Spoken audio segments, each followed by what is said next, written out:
Merci. Bonsoir mes amis. Courbons la tête un instant pendant que nous sommes debout. Notre Père Céleste, nous sommes reconnaissants au Seigneur Jésus-Christ de nous avoir rachetés d'une vie de péché et d'avoir permis que nous soyons appelés ses enfants. Je suis si reconnaissant pour les amis que tu m'as donnés, pour ces compliments que je viens de recevoir de mon frère et de cet auditoire. Je suis indigne de ces bénédictions. Mais ceci, toute la gloire au Seigneur Jésus-Christ, qui m'a sorti d'une vie de péché et qui m'a sauvé. Par sa grâce, et m'a donné ses amis. C'est toi qui l'as fait, Seigneur, et j'en suis reconnaissant. Fais que je marche toujours en étant digne, par ton esprit, de tes enfants que voici. Fais que je puisse les aider dans une certaine mesure, Père, pour leur témoigner ma reconnaissance pour l'amour qu'ils ont pour moi et moi pour eux. Que cela soit accordé ce soir, Seigneur, par la prédication de la parole ou par tout ce que tu voudras que nous fassions. Accorde maintenant que ton Saint-Esprit prenne le contrôle de chaque cœur ici présent et aide-nous, Seigneur, à recevoir ta parole. Et que l'Esprit prenne la parole et la donne à chacun selon nos besoins, car nous le demandons au nom de Jésus. Amen. Vous pouvez vous asseoir. Bonsoir, mes chers amis. Je suis indigne de ce compliment que frère Joseph vient de me faire, de vous, de votre amour, de votre témoignage de loyauté et tout. Mais j'apprécie vraiment cela. Que Dieu soit avec vous, c'est ma prière. J'espère ne jamais trahir ce sentiment qui existe entre nous. Tant que vous aurez ce sentiment-là à mon égard et que je mènerai une vie droite devant Dieu, nous nous entraiderons toujours. Peu importe le nombre de miracles que notre Seigneur Jésus pourrait accomplir, combien il pourrait confirmer cela comme étant la vérité. Si vous ne croyez pas cela et que vous ne m'aimiez pas, il n'y a rien que je pourrais faire pour vous aider. L'aide que je peux vous apporter dépend de la mesure de foi que vous avez en moi. Chicago est vraiment un merveilleux endroit où se trouver. Je parlais à des amis aujourd'hui et je leur ai dit que je croyais que s'il y avait une ville aux États-Unis qui, selon moi, est prête pour un vrai réveil à l'échelle de la ville, c'est Chicago. C'est vrai, je le crois. J'ai appris que ce formidable ministre, Billy Graham, sera ici en 56. Je crois que c'est ça. Je prie qu'à son arrivée ici, il trouve le réveil en cours et qu'il puisse simplement prendre le relais et aller de l'avant avec cela, de victoire en victoire, jusqu'à ce que Jésus vienne. Il vous faut un grand réveil à l'échelle de la ville. Il semble qu'ils sont vraiment nombreux à reconnaître leur culpabilité dans cette ville en ce moment, surtout parmi les gens qui aiment le Seigneur Jésus. Et je suis si heureux d'être parmi vous ce soir, à profiter de cette merveilleuse communion fraternelle. Aujourd'hui, j'ai dû prendre part à une émission où, je pense qu'elle sera diffusée très bientôt, une sorte d'émission en différé et tout, pour dimanche prochain, je crois, frère Joseph, en compagnie de mon bon ami, frère Joseph, et de frère Egberg. En passant, je l'appelle Joseph. C'est l'un de ses noms. J'aime le nom Joseph. Ça se trouve, j'aime ça. J'aime frère Joseph, de tout mon cœur. J'ai rencontré mon bon ami, frère Rasmussen, qui est assis tout juste derrière moi ce soir. C'est un autre de vos pasteurs, ici. Il était à Tacoma, dans l'État de Washington, et nous avons certainement passé des moments de communion ensemble. Ce matin, lorsque je me suis réveillé, le service d'hier soir m'a vraiment épuisé. C'était mon premier service depuis quelques jours, et à la suite de cela, j'étais un peu vidé ce matin. Parfois, il se peut que les gens ne comprennent pas cela. Pourquoi Moi non plus, je ne peux pas l'expliquer, mes amis. J'aimerais que cela ne me fasse pas cet effet, mais c'est le cas. Ça m'affaiblit tellement que j'ai de la peine à me lever. Et je suis loin d'être un faiblard, vous le savez. Mais tu as là un lit de camp. Eh bien, j'espère que je n'aurai jamais besoin de m'en servir. La sœur qui était couchée est aussi ici. Frère Joseph dit que celle qui était couchée hier soir est assise dans l'auditoire ce soir. Qu'est-ce qui n'allait pas chez cette femme? Ou est-elle ici? La sœur a donné son témoignage. La voilà.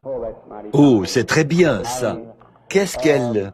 Elle était chez les frères Maillot du 8 au 16 décembre. Puis, ils l'ont renvoyée chez elle sans espoir, ou très peu d'espoir. 9 médecins l'ont examinée, et ils ne pouvaient rien faire pour elle. Et elle est venue ici. Son mari n'était pas sauvé. Et lorsqu'on l'a amenée ici, elle souffrait atrocement. Et je lui ai demandé si elle avait bien dormi la nuit dernière. Et elle n'a pas du tout fermé l'œil. Elle a dit qu'elle était trop heureuse. C'est très bien. J'en suis reconnaissant. Ceci, je n'ai pas encore écouté les enregistrements, parce que ce n'était pas nécessaire. Quand quelqu'un suggère peut-être que ce qui lui a été dit et que cela est peut-être mis en doute, alors on me donne les enregistrements, évidemment. J'en ai aussi une copie. Alors, quand je retomberai là-dessus, sœur, je vais me réjouir avec vous.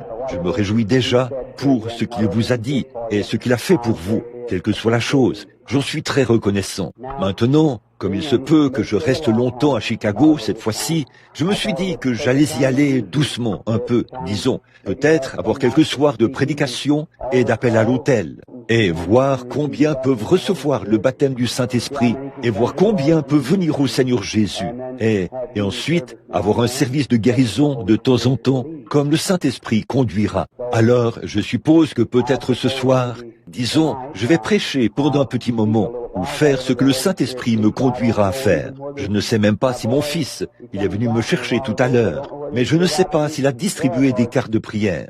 Et nous avons perdu de vue frère Ekberg. Nous n'avons pas pu le trouver dans le hall d'entrée. Et nous, il était censé nous attendre, donc je suppose que quelqu'un est venu le chercher avant notre arrivée et l'a emmené. Mais somme toute, nous sommes heureux d'être ici. Et parlant de la sœur qui était si heureuse qu'elle n'a pas pu dormir, eh bien, c'est une bonne façon d'être.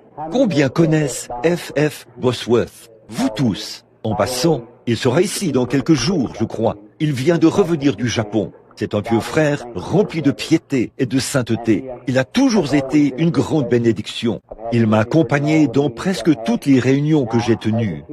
Maintenant, en tant qu'enseignant, il se peut qu'il ne puisse pas prêcher comme Paul, mais comme moi, il essaye de toucher le cœur des gens.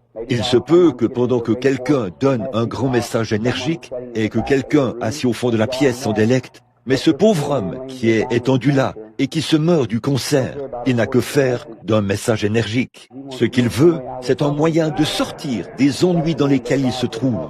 Et c'est à ce type d'homme que frère Bosworth s'adresse. Alors, je l'aime. Et le simple fait de côtoyer ce vieil homme, c'est vraiment une bénédiction. Je sais qu'il est le serviteur de Dieu. Ça, je le sais. Et le simple fait de le côtoyer, je suis vraiment heureux quand il est là. Il est simplement, je l'emmène aux réunions, je lui confie un service d'après-midi. Eh bien, c'est tout.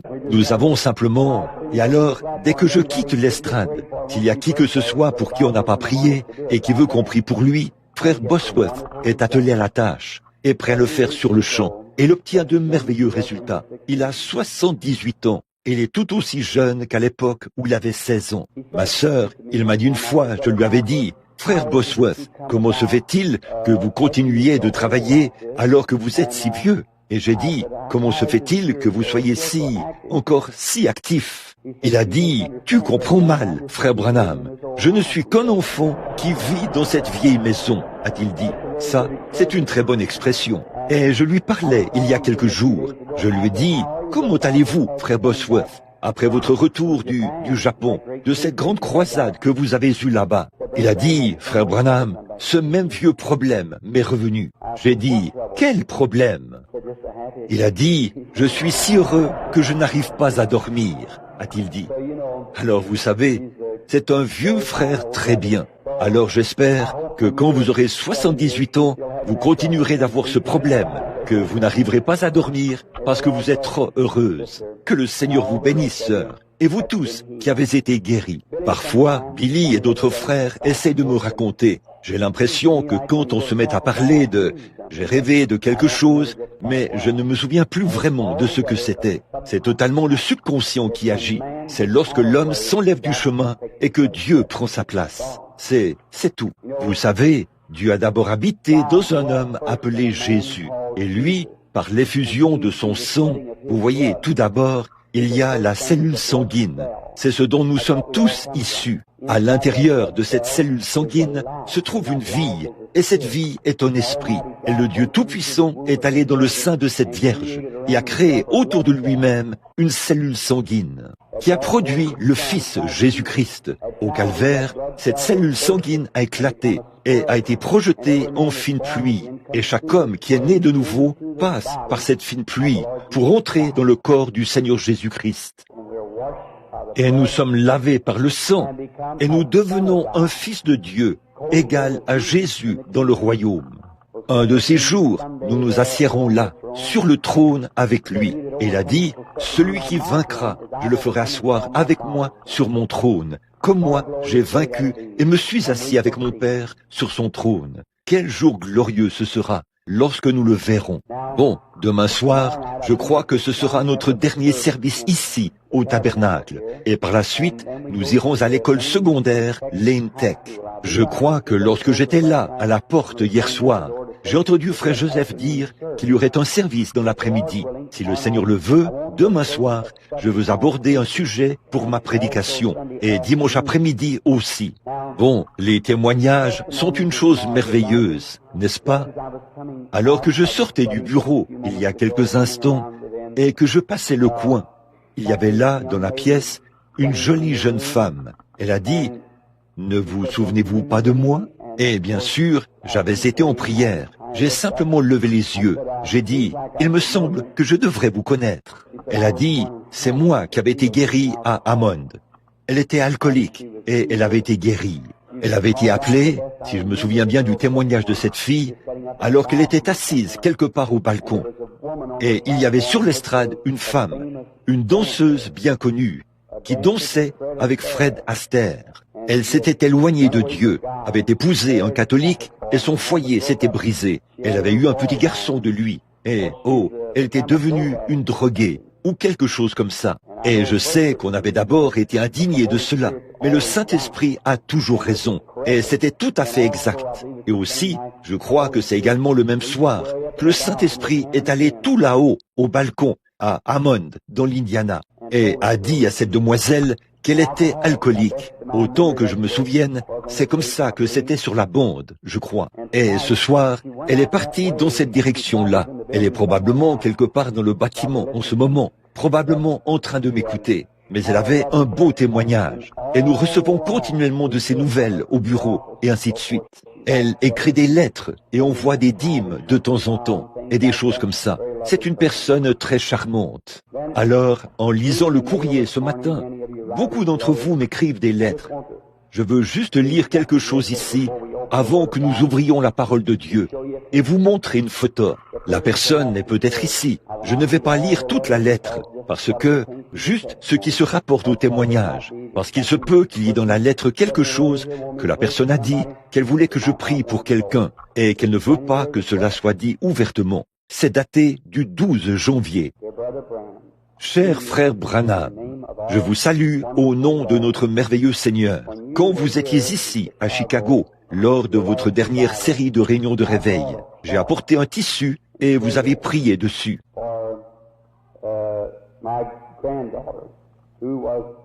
Pour ma petite fille qui était atteinte de paralysie cérébrale, comme je ne pouvais pas faire venir sa mère et son père à l'église. Elle, sa mère, est une catholique qui n'est pas sauvée. Son père n'est pas sauvé non plus. Ce bébé avait 5 mois et elle avait passé la majeure partie de son temps à l'hôpital. Mais, en fin de compte, je les ai convaincus de poser le tissu sur lequel vous aviez prié sur le bébé. Et Dieu l'a guéri presque instantanément. Elle n'a plus jamais été dans un hôpital après cela. Et elle est maintenant un charmant bébé en bonne santé. Elle y a joint une photo de la fillette.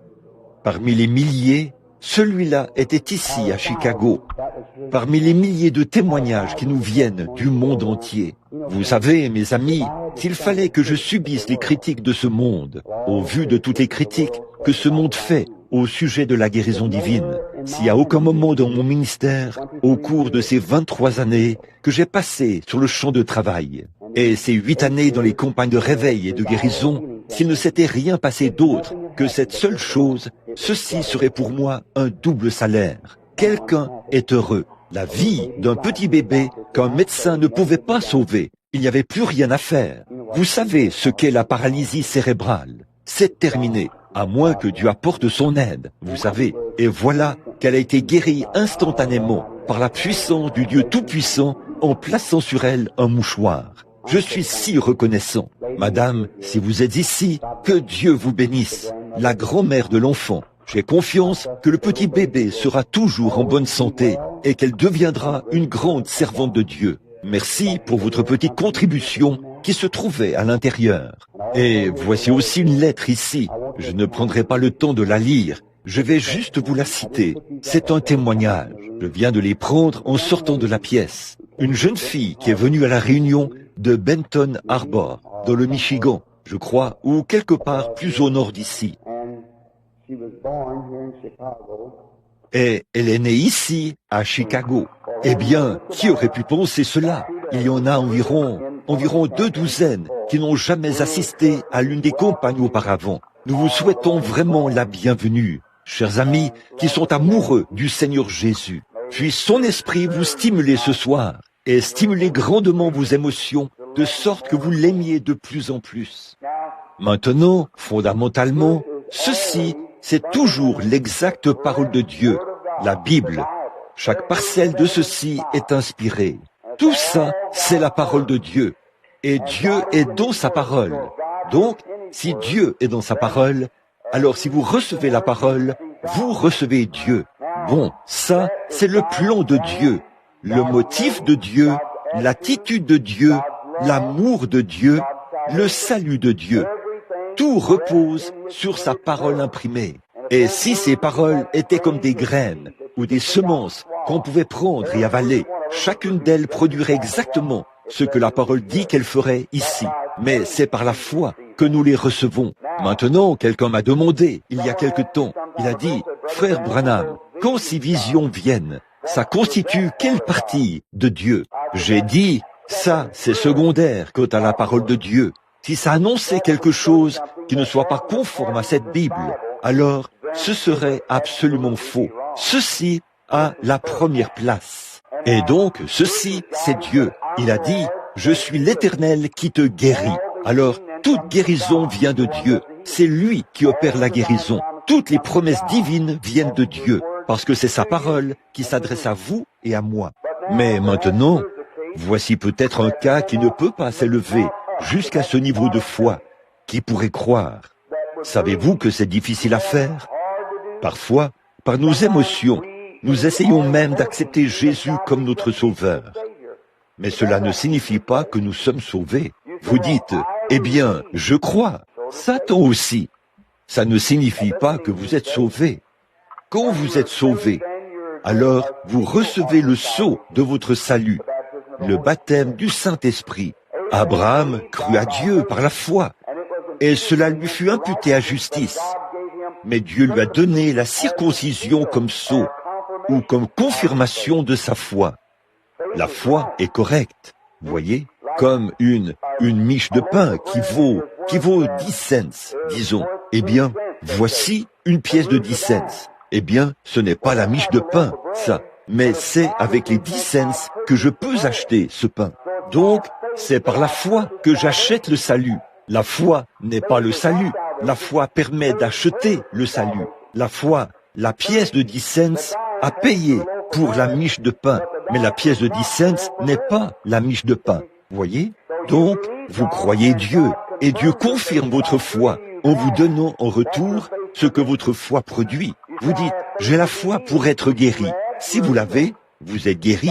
Dieu est tenu d'exécuter sa parole. Vous le voyez? Si vous dites, je crois que je suis sauvé, alors Dieu vous donne le Saint-Esprit pour confirmer cela. Il vous donne le témoignage du Saint-Esprit. C'est vrai, dans votre cœur. Tout péché disparaît. L'obscurité se change en jour. Et le vieil homme n'est plus. Et un homme nouveau est né de nouveau quand vous croyez vraiment. Mais vous dites, je crois, puis il ne se passe rien. Vous continuez à mener la même vie, tout simplement. J'ai adhéré à l'église. Il n'a jamais accepté cela, voyez. Mais quand il l'a accepté, quelque chose vous est arrivé, et alors vous êtes devenu une nouvelle créature. C'est pareil pour la guérison divine. Vous dites, je crois en la guérison divine. Eh bien, alors vous l'acceptez, et quelque chose se passe. Si vous croyez vraiment, quelque chose se passe. Si vous ne croyez pas, alors mon travail pour le Seigneur consiste à essayer d'amener cette personne à monter à ce niveau où sa foi devient non pas négative, mais positive. Vous voyez ce que je veux dire? Or, les disciples avaient du mal à croire Jésus. Il enseignait tellement par énigmes. Il enseignait dans un sens, puis allait dans un autre sens. Et il semblait se contredire et tout. Mais il n'arrivait pas à comprendre ces paraboles, et personne n'avait l'air de le comprendre. Et là, vers la fin de son ministère, dans Jean, chapitre 15, je crois que c'est ça, il a dit, « Voici maintenant, tu parles ouvertement, et non en parabole. Nous savons maintenant que tu viens de Dieu, et nous savons que nul n'a besoin de te dire quoi que ce soit. » Voyez, c'est vrai. À cause de cela, nous savons que tu es venu de Dieu. Jésus a dit, vous croyez maintenant? Voyez? Leur foi avait vu ce qu'il avait accompli, et une grande révélation avait été dévoilée par la manifestation de l'Esprit. Alors leur foi avait été élevée jusqu'à ce niveau pour qu'ils puissent recevoir cela. Et nous sommes maintenant certains que tu viens de Dieu. Voyez? Nous croyons maintenant. Tellement, le degré de psychologie, ça ne veut rien dire. Eh bien, je ne dis pas que ça ne veut rien dire, excusez-moi. Ça aide, la psychologie, mais ça ne remplace pas la réalité. C'est vrai. La psychologie, c'est quelque chose auquel vous pensez, ou quelque chose dans lequel vous êtes pris mentalement. Mais la réalité, c'est quand Dieu réagit en confirmation à votre psychologie. Ça apporte. La foi est une ferme assurance des choses qu'on espère, une démonstration de celles qu'on ne voit pas. En fait, c'est une démonstration, quelque chose de tangible, une fois que cela vous est confirmé. Dans le livre de Jean, au chapitre 3, lisons quelques versets. Écoutez ceci. Mais il y eut un homme d'entre les pharisiens, nommé Nicodème, un chef des Juifs, qui vint, lui, auprès de Jésus de nuit, et lui dit, « Rabbi, nous savons que tu es un docteur venu de Dieu, car, d'où le savez-vous? Nous savons que tu es un docteur venu de Dieu. » Et pourtant, il était contre toute leur théologie, tous leurs enseignements, il les avait mis de côté pour enseigner la pure vérité de Dieu. Nous savons, tu es un docteur venu de Dieu, car personne ne peut faire ces miracles que tu fais si Dieu n'est avec lui. C'est ainsi qu'ils l'ont su. Jésus avait fait quelque chose qui avait fait grandir leur foi à un niveau où ils avaient reconnu qu'il était le Fils de Dieu. Alors, si l'Église n'enseigne que la théologie, comment saurez-vous si c'est vrai ou pas? Mais si Dieu agit dans cette Église et qu'il fait grandir la foi jusqu'à un certain niveau, alors vous le savez. Il en est de même pour la guérison divine. Maintenant, c'est du verset 14 dont j'aimerais me servir pour ma prédication pendant quelques instants. Et comme Moïse éleva le serpent d'airain dans le désert, il faut de même que le Fils de l'homme soit élevé. Jésus s'adressait à ce grand chef qui ne comprenait pas et lui donnait l'Ancien Testament comme preuve, venant de l'Écriture, de ce dont il parlait. Jésus était très fondamentaliste dans sa doctrine, mais cela allait à l'encontre de leur théologie au sujet de cette doctrine. Quoiqu'ils étaient très orthodoxes quant à leur théologie, ils croyaient, et ils étaient profondément croyants en ce qu'ils croyaient. Mais la vérité, ils ne l'avaient pas. L'Écriture dit, telle voie paraît droite à un homme. Elle peut paraître droite en tout point, mais son issue, c'est la voie de la mort. Nous devons donc être certains que nous sommes dans le vrai. La manière dont Dieu savait, dans tous les âges, si c'était vrai ou faux, c'est qu'il le confirmait, il le prouvait. Il n'y a pas longtemps, ça fait environ 2 semaines, je parlais à un homme, et il a dit, eh bien Dieu, dans l'Ancien Testament, guérissait les malades. Mais a-t-il dit, dans le Nouveau Testament, il guérissait les malades. Mais il a dit que maintenant, ce n'est plus le cas. Et j'ai dit, admettez-vous qu'il leur a donné le pouvoir de guérir les malades? Oui. Par sa parole? Oui. J'ai dit, où l'Écriture dit-elle qu'il le leur a retiré. Je peux vous montrer où c'est venu, vous savez où cela a été donné, maintenant montrez-moi où cela a été retiré, et je croirai cela. Mais il a dit, je serai avec vous tous les jours, jusqu'à la fin du monde, et vous ferez, vous aussi, les choses que je fais, car je serai avec vous, et même en vous, jusqu'à la fin du monde. Là, Jésus parle, et il leur donne une parabole, ou je dirais, une prophétie, dans un sens. Et dans un autre sens, c'était un exemple. Il a dit, comme Moïse éleva le serpent d'airain dans le désert. Nous allons reprendre les enfants d'Israël pendant quelques instants, comme base de réflexion, et nous allons nous dépêcher, et nous verrons ce que le Saint-Esprit voudra que nous examinions. Ces choses ne sont pas préméditées. Je viens simplement ici, je lis un passage de l'Écriture, et la direction dans laquelle cela ira, c'est là que ça ira. Et je pense maintenant à Israël, qui était en esclavage depuis 400 ans. Ça faisait 400 ans qu'il s'y trouvait. Et remarquez ceci, pendant ces 400 ans d'esclavage, il n'y a aucun mot qui soit écrit faisant mention que Dieu ait fait quoi que ce soit pour eux pendant 400 ans. Pourquoi? Le dernier prophète qu'ils avaient eu, c'était Joseph. Joseph était un homme que Dieu avait fait naître dans le monde pour qu'il fasse certaines choses et pour qu'il accomplisse la volonté de Dieu. Les dons et les appels sont sans repentir. On ne peut absolument pas enfoncer quelque chose en quelqu'un alors que cette chose n'est pas là pour qu'on l'y enfonce. L'homme ne peut rien faire. Dieu, dans son élection, a élu avant la fondation du monde certaines choses qui doivent arriver. C'est pourquoi il peut savoir dès le commencement ce qui arrivera à la fin, car il a déjà établi ces choses, et cela devra en arriver là. Alors Joseph, à sa naissance, il était un homme spirituel, un prophète, un voyant, un songeur, un interprète de songes, quelqu'un de spirituel. Il était haï de ses frères, aimé de son père, un type parfait de Christ. Il le haïssait sans raison, parce qu'il était spirituel. Et un trait. Toute écriture a plus d'un sens, où elle se déroule par cycle. Par exemple, là où il est dit dans Matthieu, je crois que c'est ça, j'ai appelé mon fils hors d'Égypte. Eh bien, ce passage de l'écriture auquel Matthieu faisait allusion se rapportait en réalité à Israël. Dieu avait dit, j'appelle mon fils hors d'Égypte, Israël. Il avait appelé son fils Israël à sortir, mais cela s'appliquait aussi à Jésus. J'ai appelé mon fils hors d'Égypte. Voyez-vous comme cela se répète? Le cycle du temps revient de temps en temps. L'histoire se répète et l'écriture se répète tout au long de l'âge. Tout érudit le sait, s'il l'a déjà étudié d'un point de vue spirituel. Pour observer comment l'écriture se répète, se déroule par cycle comme ça, certainement qu'elle le fait. Alors, le fait que les frères de Joseph le haïssaient sans raison, parce qu'il était spirituel, c'est un type de la soi-disant Église d'aujourd'hui.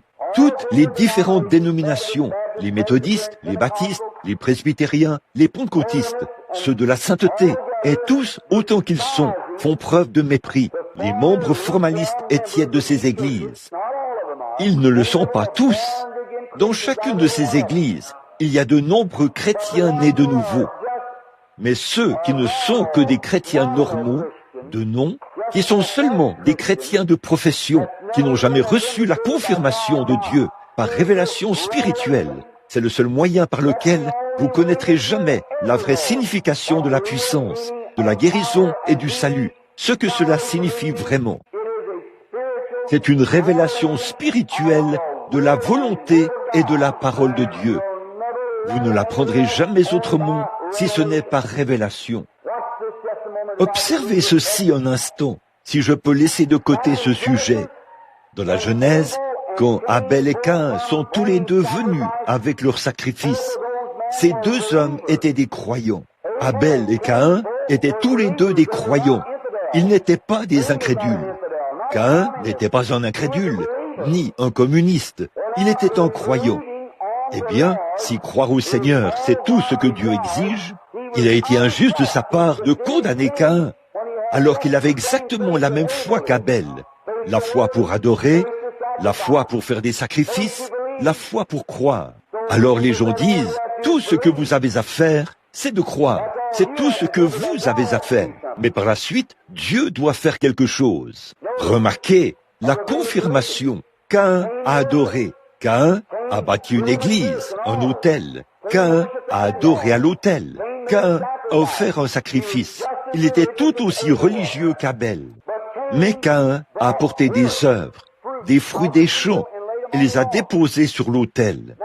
Eh bien, Caïn se disait certainement que c'était ça qui nous avait fait sortir du jardin d'Éden, le fruit, quelque chose pour lequel je dois travailler dur et rapporter. Et il a donc agi en s'appuyant sur un point de vue naturel. Comme il savait que l'arbre était un fruit défendu, il a donc rapporté des fruits et les a déposés sur l'autel.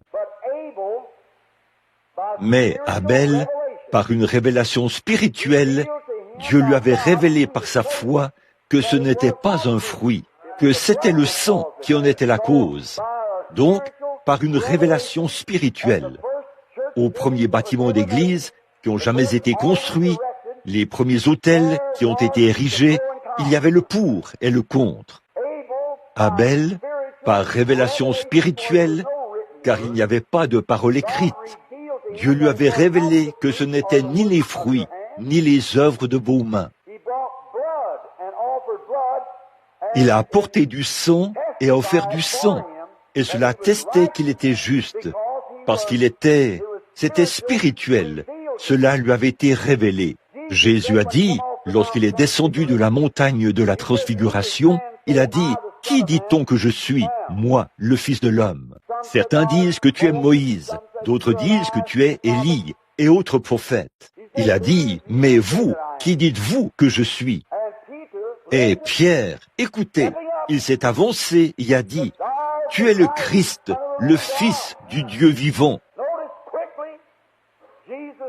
Remarquez, rapidement, Jésus a dit, « Tu es heureux, Simon, fils de Jonas, car ce ne sont pas la chair et le sang qui t'ont révélé cela. » Amen. Regardez bien, tu n'as jamais appris cela dans un séminaire. Tu n'as jamais appris cela d'un homme. Paul a dit qu'il n'est pas venu prêcher la sagesse des hommes, mais qu'il est venu prêcher la puissance de Christ, afin que votre foi ne repose pas sur la sagesse des hommes, mais sur la puissance de la résurrection de Jésus-Christ. Tu es heureux, car ce ne sont pas la chair et le sang qui t'ont révélé cela, mais c'est mon Père qui est dans les cieux. Remarquez, et sur ce roc, je bâtirai mon église, et les portes du séjour des morts ne prévaudront point contre elle. Les membres du clergé, mes frères catholiques, on vous entend dire, il l'a bâti sur Pierre, qui était un roc. S'il l'a fait, il a rétrogradé quelques jours plus tard. Remarquez, l'une d'entre elles affirme que c'était sur Christ. Non, Christ est la parole. Christ est la révélation de Dieu. Mais il a dit, ce ne sont pas la chair et le sang qui t'ont révélé cela, mais c'est mon Père qui est dans les cieux. C'est sur la révélation spirituelle de ce que Jésus-Christ est le Fils de Dieu qu'il bâtit son Église. Et les portes de l'enfer ne peuvent pas prévaloir contre elle. Ce n'est pas Christ qui était le roc, non plus. Bon, dans un sens, Christ était le roc. Mais ce qu'il a dit à Pierre, c'est que c'était la vérité spirituelle révélée, une attestation de Dieu qu'il est le Fils de Dieu. Ce ne sont pas la chair et le sang qui t'ont révélé cela, mais c'est mon Père qui est dans les cieux qui t'a révélé cela, la révélation spirituelle. Vous ne pouvez pas recevoir cela à moins que Dieu le permette, car ce ne sont pas la chair et le sang qui ont révélé cela, mais c'est mon Père qui est dans les cieux qui t'a révélé cela, une révélation spirituelle. Donc, si vous voyez ces enfants là-bas, après la mort du prophète Joseph, ils n'avaient aucune issue nulle part. Et l'Église était peut-être tout aussi orthodoxe qu'elle l'avait toujours été. Du temps de Moïse, 400 ans plus tard, ils avaient encore leurs anciens, leurs scribes, et ainsi de suite, tout ce qu'il y a de plus religieux, mais ils n'avaient rien. L'Église a sommeillé pendant tout ce temps. C'est le genre de temps dans lequel nous avons vécu pendant des années. C'est vrai, on a sommeillé. Rien ne s'est passé. Mais tout à coup, quand le temps de la promesse approchait, Dieu a envoyé une autre créature prédestinée, une créature désignée d'avance, élue, née dans le monde, et quelque chose s'était produit à sa naissance. Ses parents savaient qu'il était un enfant, l'enfant attendu de Dieu. Alors, ils n'ont pas craint l'insulte de Pharaon. Ils savaient que Dieu avait visité le peuple quand il était bébé. Vous voyez ce que je veux dire? Toute l'organisation, tous les rassemblements, tous les programmes que nous avons, ça ne vaut pas autant que le papier sur lequel c'est écrit, à moins que le Dieu Tout-Puissant mette la chose en œuvre. C'est lui qui le fait. Il est le seul à avoir les clés pour le faire. Dieu est simplement en train de laisser l'homme arriver au bout du chemin en ce moment même. Dans les nations, nous avons le grand conseil des quatre et les Pentagones et tout le reste, mais ça ne servira à rien. Dieu a fixé au monde un temps où il le jugera, et tout se dirige directement vers ce moment-là. Tout doit marcher comme il le déclare là-haut dans les cieux. Oui, monsieur. Alors, quand Moïse est venu sur la scène, il ne pouvait pas s'empêcher d'être Moïse. Il était né prophète. Dieu l'a envoyé et lui a donné la vie sur la terre. Et tous les pharaons du monde n'auraient pas pu le tuer. Il était le prophète de Dieu. Et aussitôt que Moïse est entré en scène, des choses phénoménales ont commencé à se produire. Il était le prophète de Dieu pour la délivrance. Alors, aussitôt que Dieu envoie un homme, des choses surnaturelles commencent à se produire. Et quand l'Église est morte depuis si longtemps, quand votre Église n'a pas de réveil, quand le pasteur se présente là et prêche un sermon froid et sec, lorsque quelqu'un dit Amen, tout le monde veut que les diacres l'expulsent du bâtiment. Quand on a une Église comme ça, elle sommeillera. Et là, oh, que Dieu envoie son homme là-dedans une fois. Regardez bien ce qui se passera. Les feux du réveil reviendront sur l'autel. Les gens imploreront la miséricorde pour leur âme. Des vies seront remises d'aplomb. Des guérisons se produiront dans l'Église. Des signes et des prodiges commenceront à se produire. Car là où se trouve le Dieu créateur, une nouvelle création apparaît, une nouvelle vie apparaît, une nouvelle espérance apparaît. Tout apparaît quand Jésus vient. Il en a toujours été ainsi. Maintenant, remarquons encore une fois, rapidement, lorsqu'il faisait route, un type parfait de l'Église d'aujourd'hui qui fait route, combien Dieu leur a fourni des choses et leur a frayé un chemin au fur et à mesure qu'ils avançaient. Puis, il y a eu un temps où l'Église a commencé à se refroidir et ils se sont mis à dire du mal de Dieu et de Moïse, se plaindre. Et quand ils ont commencé à se refroidir, la maladie est entrée dans le camp. Des serpents brûlants sont venus et ils se sont mis à mordre le peuple. Il y a eu beaucoup de maladies en Israël et beaucoup de gens sont morts. Alors, Moïse est allé intercéder pour eux dès qu'ils ont eu confessé qu'ils avaient mal agi. Ce qu'il nous faut ce soir aux États-Unis, c'est une bonne confession à l'ancienne mode. C'est vrai, c'est d'admettre son erreur et d'implorer la miséricorde de Dieu. Pas simplement d'adhérer à l'Église, pas simplement de commencer des réunions de réveil, mais d'avoir une confession à l'ancienne mode partout. Seigneur, nous avons mal agi. Fermez les débits d'alcool, toutes les maisons malfamées. Retirez les cigarettes du comptoir. Que le whisky ne se vende plus. Prouvez à Dieu que nous avons des regrets. Fermez les boîtes de nuit. Tombez sur nos genoux et commencez à prier. C'est comme ça qu'on déclenche un réveil. C'est exact. C'est vrai. Réfléchissez à ça. Regardez tous les efforts que vous déployez. Ils sont tous faits en vain. Tout est fait en vain tant que vous n'avez pas vraiment prouvé à Dieu que vous êtes sincère à ce sujet. Voilà, c'est ça. Il en va de même pour votre guérison. Il se peut que vous passiez dans cette ligne de prière-ci, puis dans une autre ligne de prière, que vous touchiez celui-ci, que vous touchiez celui-là, que vous disiez que celui-ci, jusqu'à ce que vous vous abaissiez et que vous prouviez à Dieu que vous êtes sincère. Brûlez les ponts derrière vous. Dites, me voici Seigneur. Quelque chose va se produire à ce moment-là. C'est pareil pour le Saint-Esprit. Vous dites, je recherche le Saint-Esprit depuis des années. Je ne vous réprimande pas. Ou bien on vous a mal enseigné, ou bien il y a quelque chose qui ne va pas, ou alors vous ne comprenez pas.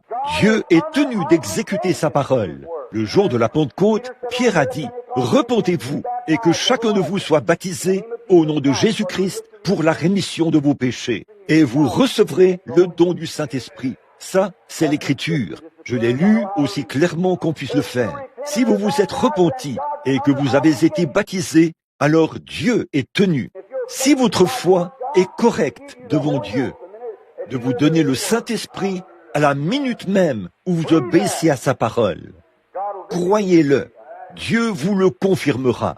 Si votre cœur est vraiment droit devant Dieu, qu'on vous a bien enseigné, que vous croyez et que vous vous avancez là avec assurance, quelque chose va arriver, parce que Dieu est plus disposé à vous donner le Saint-Esprit que vous êtes disposé à l'accepter. Maintenant, avançons encore un peu là-dessus. Et alors, quand Moïse est allé parler avec Dieu, il a dit, « Oh Dieu, que puis-je faire à ce sujet ?» Observez le Saint-Esprit rapidement. Il a dit, « Va faire un serpent d'airain, place-le sur une perche et élève-le au milieu d'Israël.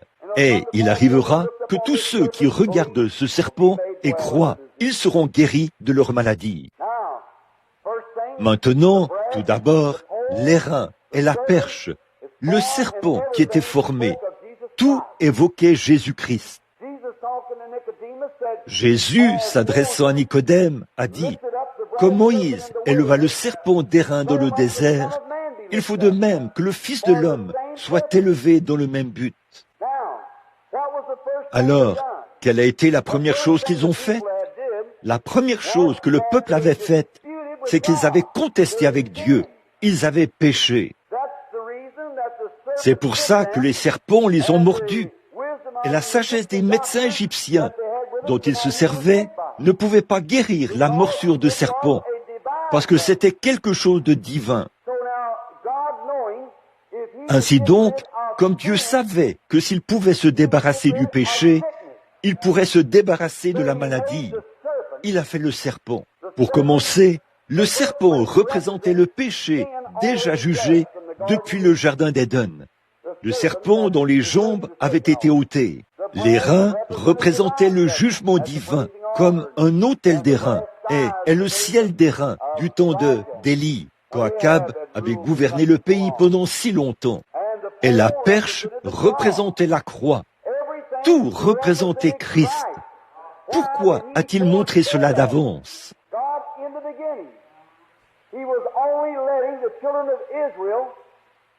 Dieu, au commencement, il ne permettait aux enfants d'Israël de toucher des intérêts que sur ce qu'il allait faire. Vous voyez, dans la pensée de Dieu, Christ avait déjà été crucifié, car il était l'agneau immolé dès avant la fondation du monde. Là-bas, en Éden, Christ, dans les pensées de Dieu, qui sont devenues sa parole, elle ne s'était pas encore matérialisée, mais il savait qu'il en serait ainsi, car il l'avait promis. Et il a permis aux enfants d'Israël de toucher des intérêts avant que le dépôt soit fait, pour montrer qu'il en serait ainsi. Comme il savait ce qui allait arriver, il a fait ici quelque chose qui représentait cela, afin que, par le serpent, ils puissent voir ce qui allait arriver. Et par cela, ils ont reçu la guérison. Une fois qu'on peut se débarrasser du péché, on doit recevoir la guérison. Oh là là, ça fait plaisir aux méthodistes, n'est-ce pas? Oui, monsieur.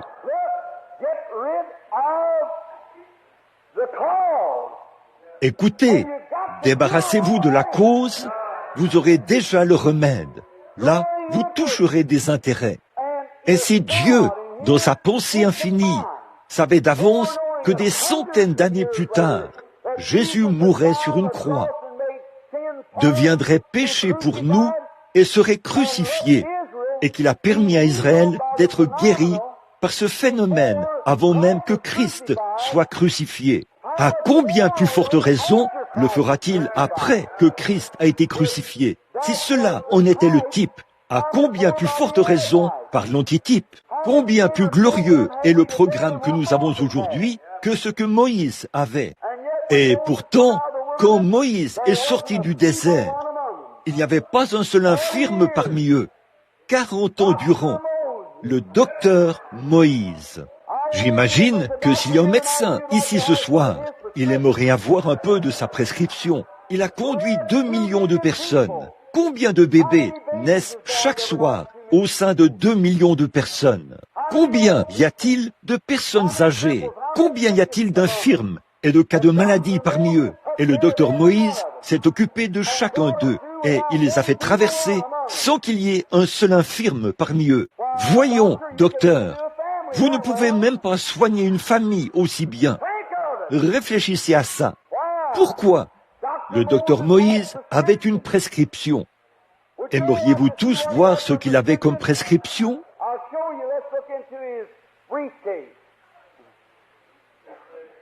Je vais vous le montrer. Jetons un coup d'œil dans sa mallette. Je suis l'Éternel qui te guérit. Voilà la seule prescription qu'il lui fallait. Je suis l'Éternel qui te guérit. Mettez ça dans votre mallette, docteur. Je vous le dis, vos patients se rétabliront. Je suis l'Éternel qui te guérit. Si une mère enceinte était gravement malade, je suis l'Éternel qui te guérit. Si les serpents mordaient, je suis l'Éternel qui te guérit. Si quelqu'un se cassait la jambe, je suis l'Éternel qui te guérit. Et s'il a fait cela sous cette alliance-là, combien plus grande est l'alliance aujourd'hui? S'il a fait cela sous le type, que fera-t-il sous l'antitype?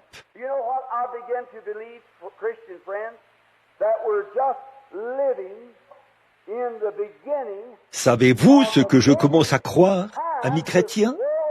Je crois que nous sommes juste au début de l'époque la plus glorieuse que ce monde ait jamais connue. Je crois vraiment que toutes les lignes sont en train d'être débouchées. Vous savez, elles ont été obstruées par toutes sortes de doctrines et de théologies et toutes sortes de choses, l'incrédulité. Et cela a été transmis de génération en génération. Oh, la guérison, ça n'existe pas. Les jours des miracles sont passés. Nous croyons cela automatiquement. Mais c'en est arrivé au point où Dieu, non pas l'homme, nous serions encore là dans ce vieux formalisme. Regardez combien la science a progressé au cours des 150 dernières années. Réfléchissez à ça. Il y a 100 ans, le seul moyen pour eux d'envoyer un message, c'était par lettre ou de bouche à oreille. Et aujourd'hui, on peut l'envoyer par téléphone, par télégramme sans fil, par la télévision. Pensez un peu à la manière dont on s'y prend pour l'envoyer et constatez combien ils ont progressé. Quand on pense qu'il y a 150 ans, un scientifique français, son nom m'échappe en ce moment, j'ai lu à ce sujet ici il n'y a pas longtemps, a prouvé ou a dit qu'il était capable de prouver que si le monde faisait sa rotation à la vitesse qu'ils avaient calculée, le monde ayant une circonférence de 40 000 km, il faudrait qu'il tourne à plus de 1600 km à l'heure, et si une personne atteignait la vitesse vertigineuse de 50 km à l'heure, la gravitation le soulèverait de la Terre. Une preuve scientifique. Oh là là! Je me demande ce qu'il faisait voler. Un ballon? Remarquez, prêtons attention à ça aujourd'hui. Vous sautez dans votre voiture et vous roulez à 160 km à l'heure, sans même y penser. Certainement, l'autre jour, j'ai vu une sorte de petite Ford, et on disait qu'elle pouvait atteindre une vitesse de 240 km à l'heure. Ils ne prêtent pas du tout attention à ce que la science dit, parce qu'ils ont fait des progrès. Ils sont en train de fissionner l'atome. Et savez-vous ce que la science a commencé à découvrir en manipulant les éléments de l'air à travers les atomes? Les atomes, quand ils sont fissionnés, ça continue jusqu'à ce qu'ils retournent à Dieu. La lumière retourne à Dieu. La science est en train de prouver ces choses, car elle ramène cela de nouveau à Dieu. ils sont en train de constater que ça retourne à Dieu. Un grand homme de science a parlé du haut de cette chaire, il n'y a pas longtemps, que j'étais ici. Et il m'a interrogé là-bas, dans le bureau, au sujet de cette lumière angélique qui était apparue. Je l'avais sur papier, sur une photo. Eh bien, il a dit, « Révérend Branham, on a branché un compteur sur une sainte qui se mourait, alors qu'elle était mourante. On s'est glissé dans la pièce à son insu. Et quand la mort l'a frappée, elle n'était pas effrayée. Elle a levé les yeux et a demandé à Dieu de pardonner à tous ses ennemis. Et elle l'a remercié pour la vie qu'elle avait vécue. Et lorsque ce compteur a été remis à zéro, suffisamment de puissance a émané de cette femme. Quelque chose de surnaturel est sorti d'elle. Et cela a été capté par ce compteur qui a été conçu avec la même matière qu'un détecteur de mensonges, que vos nerfs, vous n'avez pas été fait pour dire des mensonges. Vous pouvez mettre quelque chose autour de votre poignet, vous mettre là, essayez de dire quelque chose, et si vous ne dites pas la vérité à ce sujet, cela montrera que vous mentez. Car il y a une pression sur la lumière qui traverse vos nerfs, l'énergie, c'est-à-dire l'âme de l'homme qui n'a pas été conçue au commencement pour mentir, mais pour dire la vérité. La science en a fait un brevet, ou un point, cette même chose sur la base de la vérité. Eh bien, cette sainte de Dieu qui se mourait, qui avait été chassée de chez elle à cause de sa foi en Dieu, on disait qu'elle était folle parce qu'elle avait accepté le Seigneur Jésus-Christ et qu'elle croyait en lui. Suffisamment de puissance a émané de cette femme pour envoyer un message radio dans le monde entier 5 fois. Je crois que c'est ça. En raison de la puissance qui se dégageait de cette femme mourante. Aller au-delà de la lune, des étoiles, jusqu'au trône de Dieu, après une prière faite par un cœur sincère, à l'heure de sa mort. Puis, il s'est glissé dans la chambre d'un homme qui était un incrédule, qui se mourait d'une maladie vénérienne. Et il y a envoyé une jeune fille pour qu'elle le mette dans tous ses états. Et lorsqu'il s'est mis en colère contre elle, il a commencé à lancer des jurons et à prendre le nom de Dieu en vain. L'aiguille du compteur a tourné aussi loin dans l'autre direction que la chrétienne l'avait fait tourner dans cette direction-ci. Et cet homme de science s'est converti. Et il a dit, si Dieu respecte les gens qui utilisent son nom d'une manière glorieuse et qui croient en lui à ce point-là, je crois maintenant au Seigneur Jésus-Christ et je l'accepte comme mon sauveur. Aussi a-t-il dit, Révérend Branham, ces lumières qui brillent autour du Sauveur et autour des saints ne sont pas le fruit d'une conception mentale. C'était Dieu autrefois, comme le serpent d'airain. Maintenant, il est scientifiquement prouvé que c'est vrai. Alléluia! Mais ça, c'était avant qu'il y ait un appareil photo pour prendre la photo, montrant qu'il y a de la puissance autour de chaque croyant. Là, ta parole est vraie. Et Seigneur, nous te prions d'être avec nous maintenant, alors que nous prononçons ces quelques paroles qui exaltent le Seigneur Jésus-Christ, ton Fils bien-aimé, qui a dit, si je suis élevé, j'attirerai tous les hommes à moi. Ô Dieu, aide-nous à l'élever devant les gens, aide-nous à l'exalter bien haut, puis à dire, le voilà tel qu'il a été exalté par le Père. Il est monté au-dessus de tout archange, de tout nom qui se nomme dans le ciel. Son nom est au-dessus de tout.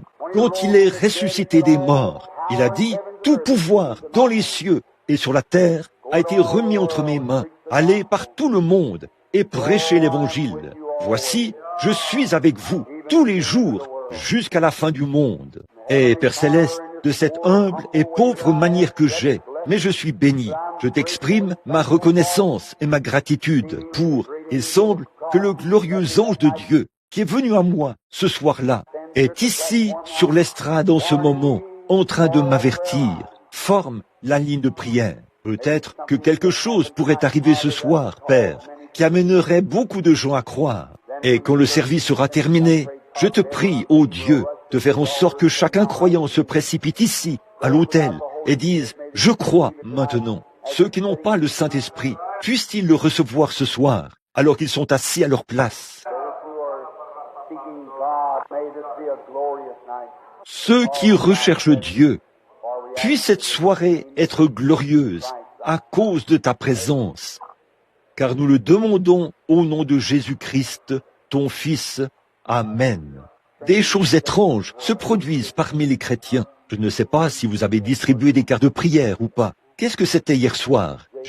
Les J. Nous en avons appelé la première partie, n'est-ce pas? Appelons environ. Combien en avons-nous appelé hier soir? 20? On ne les a pas tous fait venir? Eh bien, prenons les derniers. J'en ai appelé 15, n'est-ce pas, hier soir, dans l'auditoire? Très bien. Pour commencer, appelons-en 15 ici, ce soir. Prenons alors J, 85, de 85 à 100. Ça va. Qui a J, 85? Levez la main. Vous l'avez, madame? Venez ici un instant, juste ici. Qui a J, 86? La carte de prière 86. Voudriez-vous lever la main? 86. 86. Très bien, madame. 87. Qui a 87? Très bien. 88. Très bien. 89. Qui a la carte de prière 89? Êtes-vous ici? Levez la main. 89. Ils l'ont? 90. Qui a la carte de prière 90? 91. 92. 93. 94. 95. 95. Ai-je vu cela? Très bien. 96. 97. 98, 99 et 100. Essayons de nous occuper de ces cas-là pendant quelques instants. Je ne sais pas pourquoi. Il se peut que quelqu'un qui est dans cette ligne de prière meure avant demain matin. Je ne sais pas. Je ne peux pas me prononcer. Quelque chose a dit, forme une ligne de prière. Nous voici, nous allons le faire. Combien ici croient et sont malades et veulent que Dieu les guérisse ce soir? Voulez-vous simplement lever la main pendant que nous...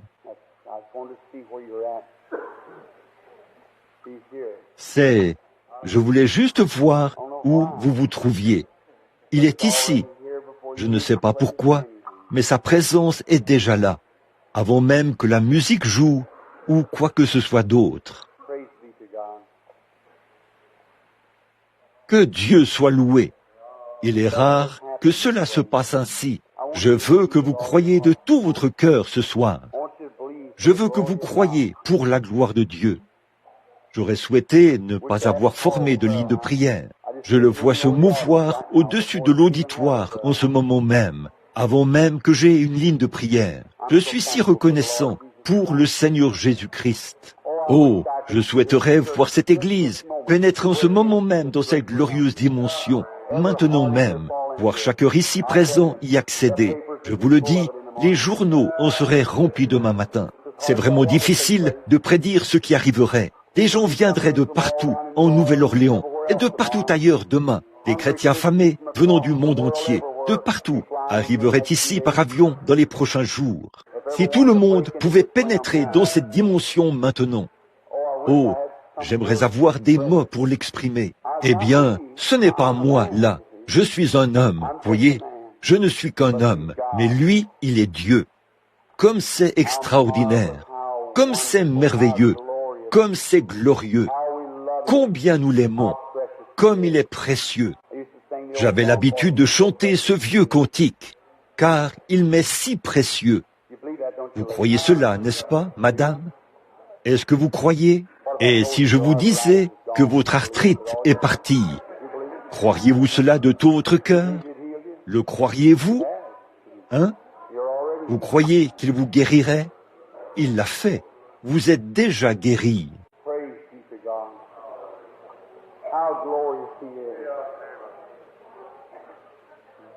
Que Dieu soit loué, comme il est glorieux.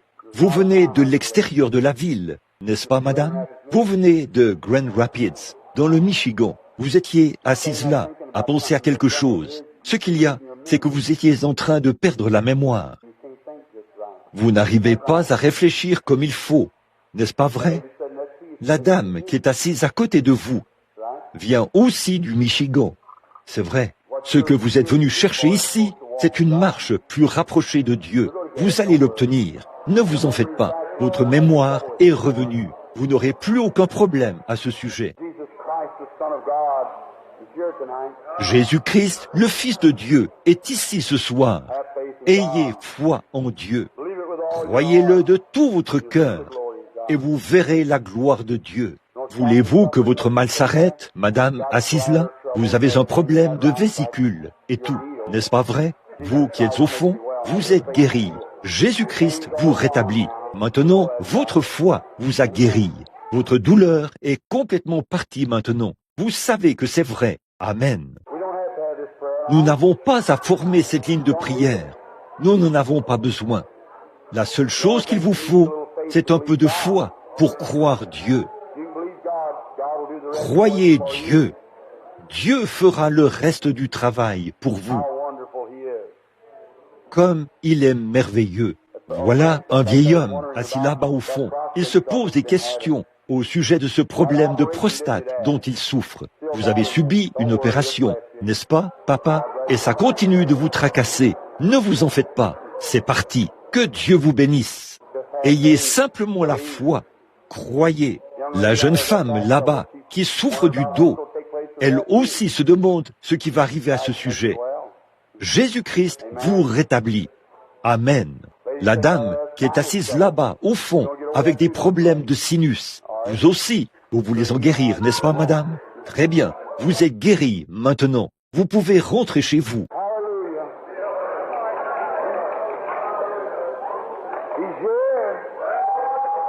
Alléluia. Il est ici, l'étoile du matin. Venez, madame.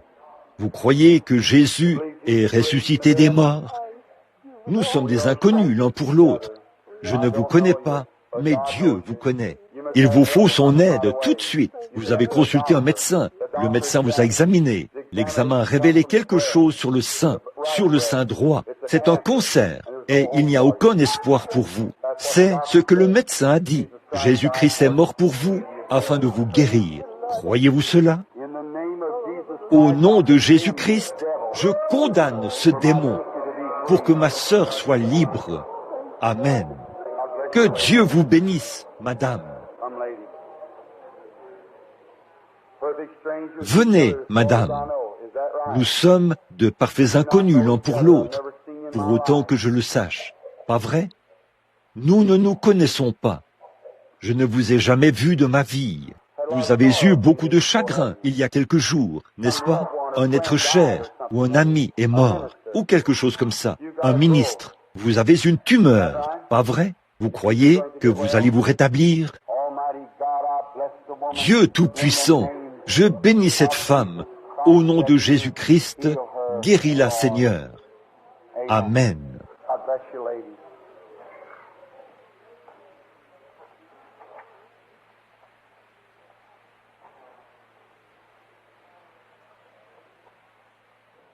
Que Dieu vous bénisse, madame. Il y a quelqu'un qui manque. C'est Billy Paul. Je ne sais pas où il est allé, mais je connais son esprit. Je sais ce qui ne va pas chez lui. Et son esprit me manque. Est-ce la patiente? Madame, je vous suis inconnu. Vous ne me connaissez pas et je ne vous connais pas. Mais Jésus-Christ nous connaît tous les deux. Pas vrai? Vous croyez? Vous êtes ici pour quelqu'un. C'est une sœur ou une demi-sœur. Elle n'est pas une sœur à part entière. C'est une demi-sœur. Elle vient de tomber malade récemment. Je crois qu'il a dit, je n'ai pas compris. Je crois qu'il a dit que c'est du rhumatisme articulaire aigu. Pas vrai? Le médecin. Vous avez aussi une fille malade. Elle a aussi de la fièvre. Vous avez un fils malade. Vous voulez que je prie pour vos dons, n'est-ce pas? Venez ici.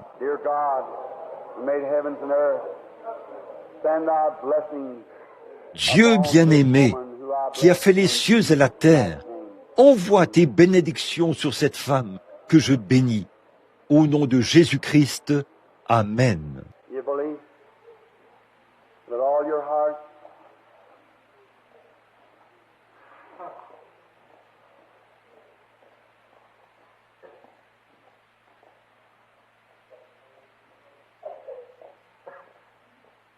Vous croyez de tout votre cœur? Vous voulez me voir au sujet de quelqu'un d'autre, n'est-ce pas? Vous voulez me demander de prier pour un frère qui a un genre de problème d'aliénation mentale, pas vrai? Il y a une dame âgée pour laquelle vous voulez que je prie.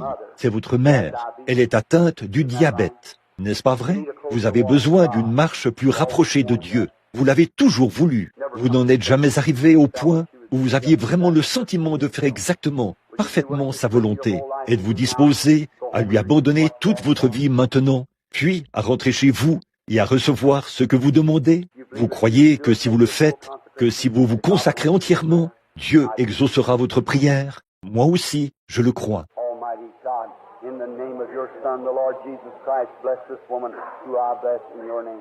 Dieu Tout-Puissant, au nom de ton Fils, le Seigneur Jésus-Christ, bénis cette femme que je bénis en ton nom. Amen. How do you do? Bonsoir. Je l'aime vraiment de tout mon cœur. Vous ne devriez avoir besoin de rien de plus, mes amis. Simplement c'est simplement, je ne peux vraiment pas expliquer ceci. Oh, de quoi avez-vous besoin? What more can the Holy Spirit do? Just, oh, Qu'est-ce que le Saint-Esprit peut faire de plus? Il y a simplement, oh, qu'est-ce qui pourrait arriver en ce moment même? how do you do, lady? Bonsoir, madame. Strangers these Nous days sommes are. des inconnus l'un pour l'autre. I do not Pas vrai? know you. Je ne vous connais pas. The way that I Le seul know is moyen que je connaisse de vous God. contacter, c'est par Dieu. Through God's La mercy, miséricorde de Dieu, c'est le seul moyen pour moi de vous aider. Je ne suis qu'un homme. Vous croyez que Jésus-Christ est le Fils de Dieu, n'est-ce pas? Car vous êtes une chrétienne. You had some sad news recently. Vous avez reçu une triste nouvelle récemment. Get well. Le médecin a dit que vous ne pouviez pas vous rétablir. Vous aviez un cancer. That's right. C'est vrai. You're not from this city. You're from a land where there's Vous not a n'êtes pas lake. de cette ville. Vous venez d'une région où il y a beaucoup de lacs et tout. Du Wisconsin. D'Owen, dans le Wisconsin. Your name is Regal. Your first initial. Votre nom, c'est Régal. Vos premières initiales sont HF. Rentrez chez vous maintenant. Recevez votre guérison. Jésus-Christ vous rétablit. Don't resent that. Jesus said to Peter, "Thou art Peter. Thy name shall be called Cephas." Ne soyez pas contrariés à ce sujet. Jésus a dit à Pierre, « Tu es Pierre, on t'appellera Pierre. You believe, lady?